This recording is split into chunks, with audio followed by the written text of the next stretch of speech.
Last night, it was all about Paul Ryan. He rocked this House, setting the stage for Mitt Romney, and a surprise guest tonight. It's Your Voice, Your Vote. David Muir is down on the convention floor with last night's highlights. Hey, David. Hey, George. We were here together last night, and this convention hall was electrified when Paul Ryan came out onto that stage last night, introducing him to a national audience and introducing tough talk, really welcoming that role as a vice presidential candidate. The papers this morning saying on the attack, saying after 4 years of the runaround, it's time for a turnaround. Paul Ryan, the first VP candidate from the post-baby boom generation, just 42 years old, quickly spoke of the next generation. I accept the calling of my generation to give our children the America that was given to us. He then swiftly went after the president. We have suffered no shortage of words in the White House. What is missing is leadership in the White House.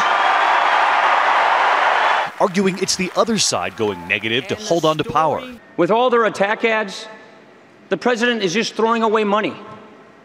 And he's pretty experienced at that. Ryan promised in his words to repeal Obamacare and said if the president wants a debate over Medicare, bring it on.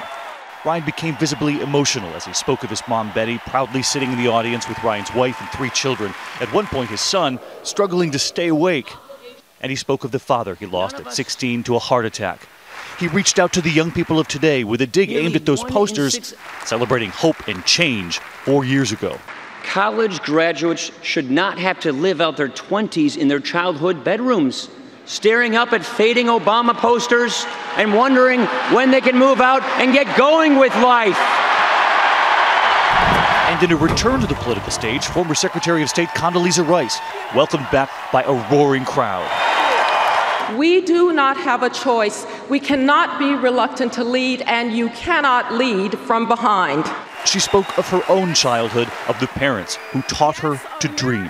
They have her absolutely convinced that even if she can't have a hamburger at the Woolworth's lunch counter, she could be President of the United States if she wanted to be, and she becomes the Secretary of State.